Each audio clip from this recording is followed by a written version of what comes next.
Well, hello there. So far we've gotten a few pretty cool games this year. I still have to pick up a few like Baldur's Gate 3, which just came out, can't wait to play that, but the year is not over and we also know about a few games that will come out next year, so here's the list of the top 7 games that I'm looking forward to the most. Before I start, I just want to say that I will buy all these games and I'm almost equally hyped for all of them. The only game that I am not as hyped for is the other 7 is the honorable mention, which is Assassin's Creed Mirage. I really have no faith that this game will be anything more than average like the last few projects that Ubisoft released, but I hope that it will be good because I love the AC franchise. I fucking really hope that this game will be a good one, but I just don't know. I don't know. I'm skeptical. It does not take a trained eye to see that the quality of AC games is slowly declining. Okay, so the number 7 spot goes to Black Myth Wukong. The first trailer for this game came out in 2020 and I'm pretty sure that the game will release sometime in 2024 and the game looks absolutely insane. It's supposed to be a Souls-like game and you know how much I like Souls games. The protagonist looks so cool and has this half monkey dude with a stick and the game is set in China and it feels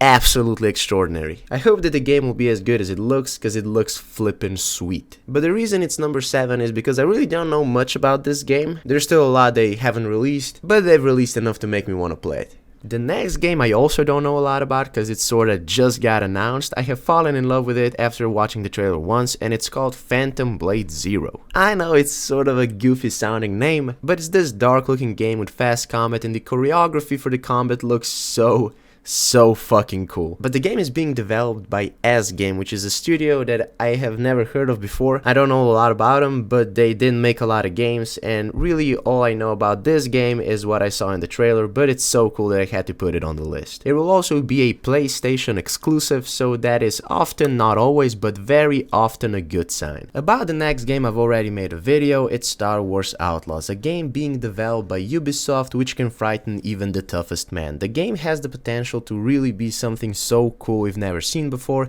I absolutely love Star Wars, so a Star Wars game is always appreciated, but again, I really hope that Ubisoft doesn't drop the ball on this one. The game will feature space travel with no load screens, crime syndicates, and a protagonist with a weird haircut, and I really hope they don't Disneyfy this game and make it like Princess something. I just want a Red Dead Redemption game set in space. If they actually manage to pull that off, this will be a 10 out of 10 for me, but I don't know why I doubt it, so I guess we'll just have to see. Please Ubisoft, do something with this game because the idea is so cool and so far it looks awesome, but please don't fuck it up. Up next is another Souls-like game that will be released in just a few weeks on September 19th, and the game is called Lies of P. It's a story about Pinocchio set in a world that is kinda similar to industrial Bloodborne, if you can imagine that. The game is being developed in Unreal Engine 4, but it still looks so good. As I said, you will be Pinocchio, that kind of reminds me of Timothée Chalamet, and the game kinda looks spooky and amazing at the same time. It will be a must play. The next game I think is not being talked about enough, and it's called Crimson Desert. This game looks incredible, and there was some talk about this game last year, but now I haven't heard about it for some time. I was pretty sure that the game stopped development, but then just a few days ago at the Gamescom, a new gameplay footage was released and it looked so freaking cool. The game is set in this medieval setting that kinda reminds me of a mix between The Witcher and Kingdom Come Deliverance. The game will probably be released sometime next year, hopefully as soon as possible. I really can't wait to play this one. Hopefully it will be just as good as it looks. I don't know, for some reason I feel like this game is gonna come out and just blow everyone away. I mean, how could it not? It's got a cool looking mercenary, you'll be able to help people, kill some monsters along the way, can't go wrong. In the second spot I have Marvel's Spider-Man 2. I didn't want to look up this game too much because I didn't want to spoil anything, but I played the first game. I played the Miles Morales one, which was amazing, but of course not as amazing as the first one, and if this one upgrades on the things that the first one did so well, then this game could really just be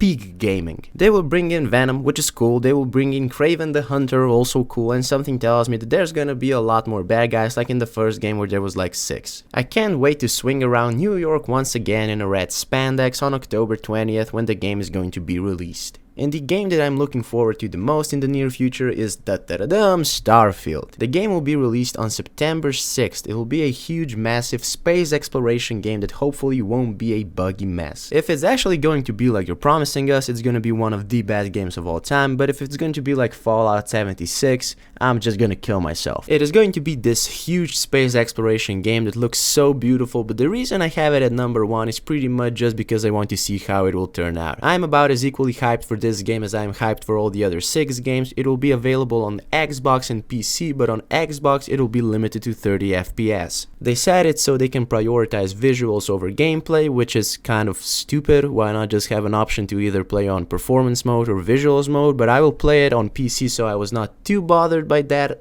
I guess, but the visuals actually look sick. I hadn't seen a lot of gameplay footage, so hopefully it'll be good. I mean, it's pretty hard to judge a game before it comes out, so we'll see. I have faith in Bethesda, they are cool, so let's just see what happens. I can't wait for any of these games to come out. If there's any other games that you are hyped for, please let me know in the comments, and you know what you gotta do with the like and the subscribe, and see you next time.